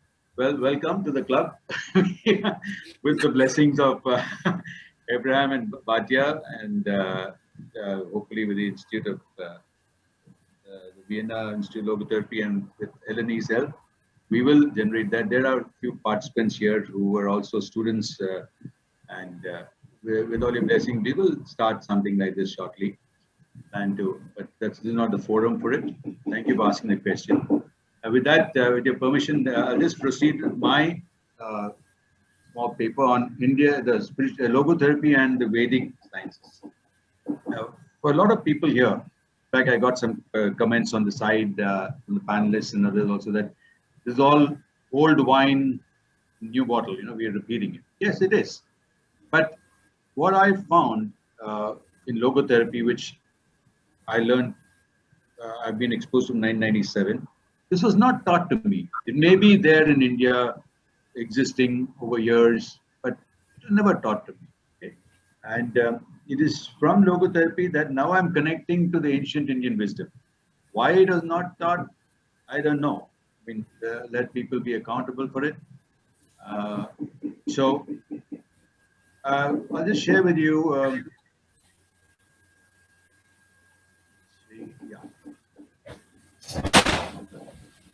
This is draft my paper, which I presented for my thesis, and can ancient Vedanta practices of meditation help enhance clients' transformational logotherapy? A simple practice, like they said it. Okay? If you have a problem, take a deep breath. You say, just take a deep breath. What do we mean? I just said it too fast. Let's just experience it now. You are just sitting out there and you have a problem. You want to connect your consciousness. Best way is to just take a deep breath. When you breathe consciously, you are not in unconscious mode of thinking. Normally, we are continuously thinking. There's an already always thinking in your mind going in all the time. There's a thought process. Where is it coming from? So there's something above us which is making us think. We may call that life, we may call it, but why don't we call it something which we desire?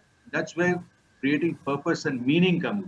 So you connect to your eternal source, purpose and meaning, and that's sort of very akin to what the Brahmasmi principle comes from the ancient Vedic sciences. And we found that this small breathing practice, taking a deep breath and try it out. You see, when you breathe, you cannot think. So when you're getting worried, when you're getting sad, there's a lot of thoughts overtaking you. And that's very critical that you learn how to manage those thoughts. Just one small practice. This is paper. What made me sort of write this paper was in this 2-year program, great contribution to my cognitive effective behavioral development, contributed towards my clients I serve. So I created what's called a Being Deserving group. Being Deserving group is for seafarers who have been used as a commodity by training institutes and not got jobs. Their parents have sold their farmland and invested everything because, the bright future. They've done their pre-sea training and not gone ashore and not been able to finish their training apprenticeship because like a medical doctor or practitioner, they have to do an apprenticeship period, an internship. That is not completed. So they left on the roads. Some of them to serve as watchmen, some of them they sell their license sales. That's what we have created as a maritime industry. While there's been great amount of good, but when I joined shipping in 1975, I promise you, everyone who applied in my training institute got selected. Today, there are about 10,000 people not selected. And the industry needs to self-introspect. So the clients I serve, one aspect of clients is this group of being deserving. We've taken 23 people on board, and with certain logotherapy practices, they all who have been rejected by companies have themselves got into without any bribe, without any wrong practice, just by making themselves deserving. I've used a lot of logotherapy practice for that. There is a Socratic model of questioning, Viktor Frankl's search for meaning. Uses, and that's what exactly Eleni shared. Ask them the question, why are they negative? Why are they negative? What's happening? And there's a process for that. I don't have time to share that with you here. If you look at our Upanishads, it's called Prashna Upanishad. That the very thing is still there. So can we practitioners accelerate and enhance a client's ability to access meaning? So what is the ability to access meaning? That how not to be driven by your memory and your mind, but to reach your level of consciousness. To understand that you create a purpose bigger than yourself, that purpose will guide you. And those chief engineers who are stuck on board need that. They need to have that knowledge. There's nothing you can do sitting here. You can sort of help him. You can ask me to help him, but he will need to want to help himself. I can help you when you ask the question of what can I do with the chief engineer stuck on board by resolving the issue which you face. But I can't resolve the chief engineer's issue on board a ship in some distant ship. He needs to reach me or reach one of us to achieve that. So there are words which we're very critical in this, called in Man's Search of Meaning. We got to understand we are spiritual beings with human experiences. There's unconscious, conscious, and subconscious. We normally operate from this area of consciousness and subconscious, but going to the unconscious, this is what conscience is about. The Atma and the Paramatma. So it's basically you connecting to your Atma, Atma connecting to Paramatma to get infinite source of energy to deal with any situation. And we are dharmic. So dharma is, what is your dharma? What is the Brahma? What is the karma? It's all connected in the scientific questioning and the way that logotherapy has progressed. So it's a real synergy of East meets West. I'm neither a psychologist or medical doctor, but a humanist and a spiritual healer. I firmly experience the higher power guide me through myself, but not my lower self. I also have fear. And if I let my fear guide me, the people around me I destroy. So I let the higher power guide me through my higher self. So first thing is, I need to understand there are two levels of self. And it best be the innate ability to connect and contribute to see better than people around me and my endeavor to promote myself and contribute to a human being. So with that small abstract which I shared with you, I'm now going to share a small presentation with you.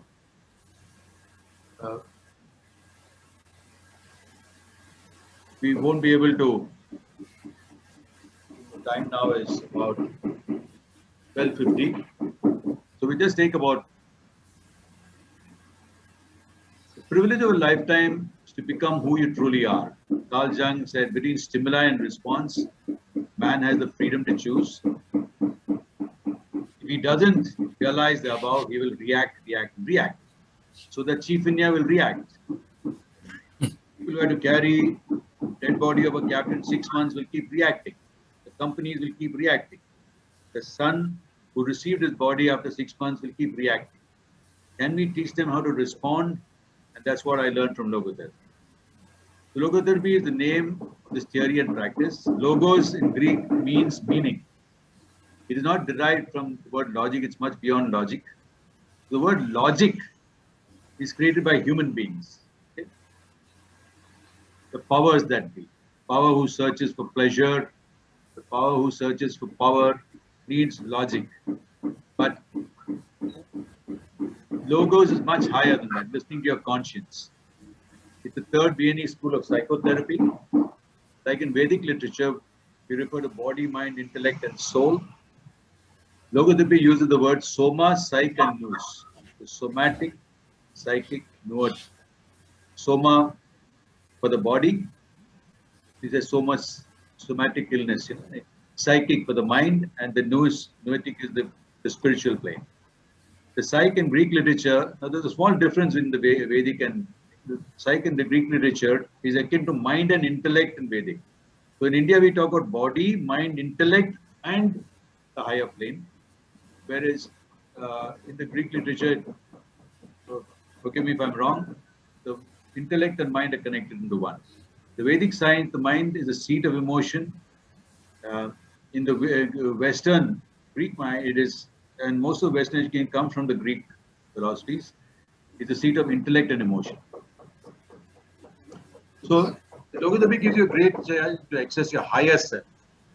Now, but have we taught people how to access the higher self? Only then they can be confident or efficient, etc. So, what we are facing today is what's called noogenic neurosis. That means people have forgotten how to access their higher self, don't have the ability. And logotherapy is a great education for us to continuously achieve that, to overcome this noogenic neurosis. Neogenic neurosis exists when we don't let people connect to their cosmic self and then give them very critical knowledge. You give coronavirus drug the hand of a person. The disease in the hand of a person who is not educated, not connected to the higher self. You have neogenic neurosis. What happened when USA put an atom bomb on Japan was extreme forms of neogenic neurosis. So the primary motivation of man in the search for meaning, it's not his second rationalization. The meaning is unique to every individual. I can't help that chief engineer on board search of meaning. He has to help himself, but we can enable that. We are enablers. Meanings are not defense mechanisms, reaction formation, or sublimations. And the meaning doesn't come from you, it comes through you, it comes from somebody through you. Okay? So earlier, I know when I was a child, there were a lot of poems used to read. The poem used to read anonymous. Now only I understand what the meaning anonymous is. Anonymous is the ability of a human being to acknowledge that the source of that content was not his, it came from something from a higher domain. Man may not want to live for his defense mechanisms or die mainly for the sake of reaction formations. However, he is able to die for the sake of ideals and values. Our defense forces who are there, how are they trained in that? And we are so blind to it. Because of them, today we're able to conduct this course. We like to acknowledge all of them. They defend this country. Okay? Why? Because they're trained and they're able to die for the sake of ideals and values. What keeps me going on and on only with merchant navy officers is I know if the merchant navy stops, half the world will freeze and half will starve to death. So even when in USA between 10:30 at night and 6 in the morning, I was still conducting training for India. It didn't put me to sleep. So it's not from a defense mechanism or reaction formation. It's for certain ideals, values. So just about passion. Your passion should be driven by purpose and meaning. Purpose may be more subjective, but meaning can make it very objective. So it said that there is a whole domain of human beings who work for pleasure. One of the psychologists thought that about. Then they said, okay, if people work for power. But no, in thrust of logotherapy to make people understand we work for meaning in life. So when Viktor Frankl was asked the difference between psychoanalysis and logotherapy, he said, he gave this definition, which is there in the Man's Search for Meaning. In psychoanalysis, the patient must lie down on a couch or sit on a chair and you tell things sometimes are very disagreeable. In logotherapy, the patient may remain sitting erect, but he must hear things which sometimes are very disagreeable to hear.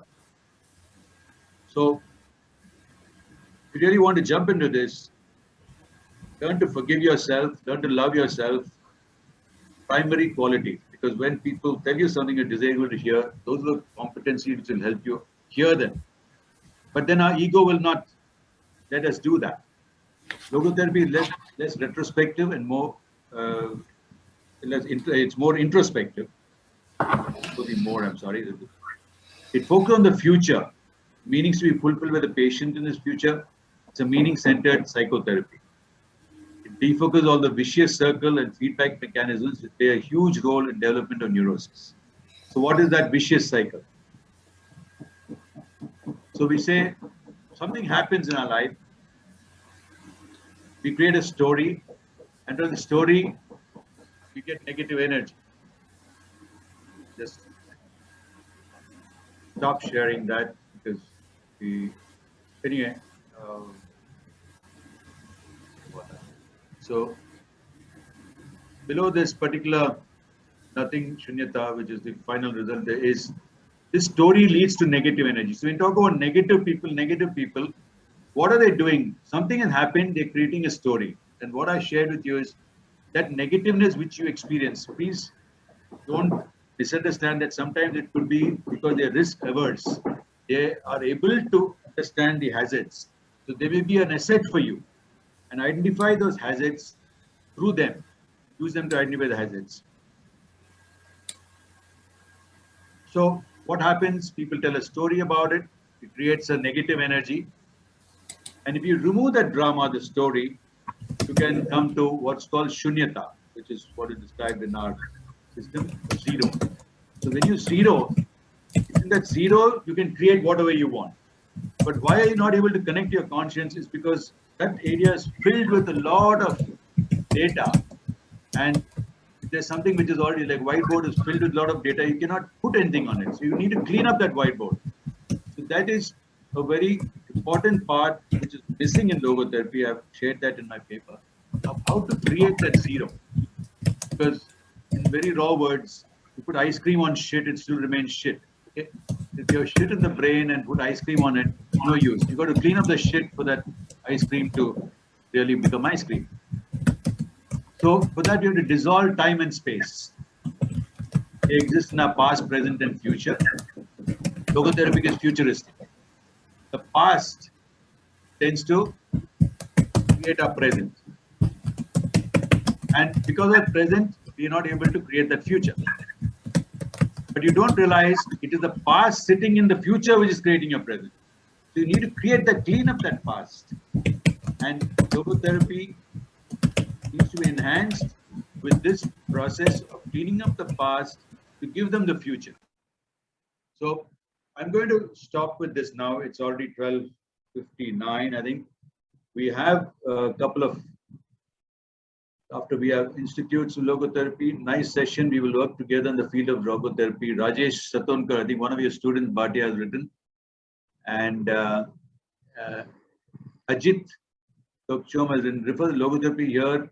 Any short course so that we can have a person trained and could be helpful to crew on board. Would you like to answer that, Bhatia? There's a question saying that any short course so we can have a person trained and could be helpful to crew on board. Instead of on board, my first thought to you is, why don't you do things online now? But Dr. Bhatia, is there any short course on logotherapy? Yeah, we could create a short course, I'm sure. Ajay, we can work on that together. Okay. So your answer is yes. Thank you for asking. And is there anything else? The last word, Bhatia? Well, I just answered this last question on the chat box that somebody asked about someone's remains, were not returned. And, I was just saying there are many things, not just an ought to be, but then an ought not to be, that it's actually constructive, when you have hard, difficult feelings about things, what are your feelings telling you? Your feelings are telling you something is wrong. And then that pushes you and motivates you to try to do something about it where you can. How important is discern where is that feeling coming from your memory or from your conscience?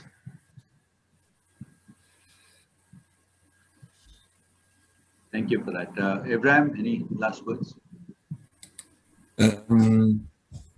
I appreciate the final words, Ajay. You introduced other concepts of the whiteboard and getting back to zero, which is something that I've used from other sources that I've studied as well. We all have a gift. We all have learned things. We all have experience that we have learned from. Sometimes we have experiences that we haven't learned from yet. But part of our challenge is to take everything of who we are, where we've been, and yes, I believe that we are omnitemporal. We're above time. We live in the past, we live in the future, and we make decisions in the present. And putting all of that together, who we were, where we came from, where we want to go, and how we live our today, how we can smell the flowers, even with everything else is going on. Frankl talks about that even in the concentration camps, he was able to appreciate the beauty of a sunset. So if he could appreciate the beauty of the sunset even there, what's the challenge for us? Thank you very much for organizing this as well. Thank you so much. Thank you so much. Eleni? I want to thank you from my heart with for all that is happening right now, with so many people attending, 145 people attending, people asking. This is so touching. You should be very proud of yourselves, all of you. You know, it is so touching in this shipping, sector to work so much on the human beingness of the people. I am touched with you. Thank you so much. Thank you. So we have some panelists here who Jagmeet Makkar, who's an amazing personality. I don't know if he wants to share some words. And Santosh Patil from Indian Registry of Shipping. I don't know if you're there, that like we say, or thank you very much, Padma and Infoma, for this opportunity. Thank you very much, Captain Achyutan. Would any of the panelists want to share something? Either Mr. Santosh Patil or Mr. Jagmeet Makkar, would you like to share your thoughts? Yeah, it's been an excellent part of the event. I think yesterday, day before yesterday, we were talking more about the hardware, most of the time. This one is the real software, and which is not just the mind, but going into spirituality, and it's absolutely amazing. I'm sorry I can't come on video. I'm down with COVID and wearing all the funny clothes. But what I would like to just add here is, the shift from why to what is very important. When we keep saying why this is happening to me, why God, why am I suffering from COVID? Come on. I mean, that's the way, which is the negative part. The positive part is what may I do? What can I do? What should I do? And how am I going to do this? I think automatically, in my opinion, the perspective changes. And a couple of things with Bhatia and other people mentioned, and of course, Ajayji, it is so profound in terms of gratitude, in terms of surrender, in terms of not trying to change things which you simply cannot change. I mean, let's put in all our efforts and energies on things that we can change and make a difference, rather than going and hitting against the wall and trying to change things which we simply cannot change. I mean, that's the wastage. And that's what I was mentioning to Ajayji, is the chapter 1 of the ultimate book on management called Bhagavad Gita. That's called the Vishad Yoga. I mean, you just tell, I can't do this. I can't change this. So I have to have this paradigm shift. I must focus on what I must be able to change, and I should focus my energies on that. And with that, thank you very much. I really appreciate the opportunity to add in there. Thank you, Chi. Thank you, Jagmeet. So wonderful of you. And Jagmeet is a financial advisor to many shipping companies. Very well. Yeah. If I can share my views, I think it was a very good session. I really enjoyed it. It is a welcome break from the typical traditional conference topics. So it is very knowledgeable. I learned a lot today. It actually took me back to my earlier days when I shared something with my one of my friends about, and that came from when Eloni was talking about, whatever your surroundings are, you need to stay positive and move forward. So I was just wondering if being indifferent to your surrounding and staying positive is the way to go, in the sense that your surroundings may be positive, negative, but let it not affect you in any way. Be indifferent to that and stay positive and do what you think you should do right. I just had that comment, and I'd be happy to hear if you have anything on this. And thank you once again for all your presentations. It was really, really exciting. And I look forward to learning more on this topic. I really do not know much about logotherapy, but I look forward to making effort to that. So just to share with Abraham, Bhatia and Padma, so he is one of the hidden jewels, the advisors behind this whole webinar. We've spent over a year now creating this whole thing, and like I told you, it's a conference and exhibition. The exhibition is now shifted to June. Hopefully there'll be another session on the conference over there. Santosh and me have shared, he represents the Indian Registry of Shipping, which registers all ships and ensures that they're safe. So that's a very important thing. And I think the question Eleni had actually answered in a way. She said that you, Eleni, please correct me, I'm just trying to be a student here. What I heard from your answer was that, okay, given a negative part or something is going on, there's a series of questioning you can ask. So why is that person being negative? And that's the way you can influence that person. One way, of course, is to stay away from it. But there's a series of questioning, and there's a very scientific way, which I shared with you, Socratic questioning and logotherapy is adopted, which in Prashna Upanishad, it's very, very similar.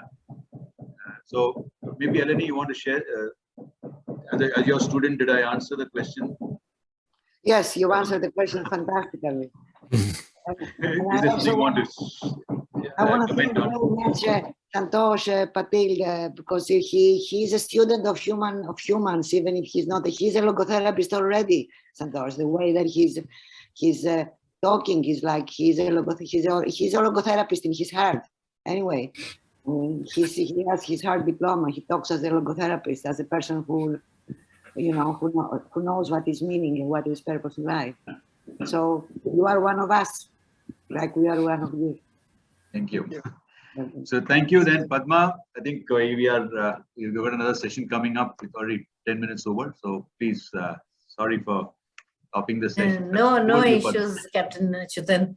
Thank you, panelists, for a wonderful session with deep insights and unique learnings. The audience, I'm sure, have enjoyed this session and have had great learnings.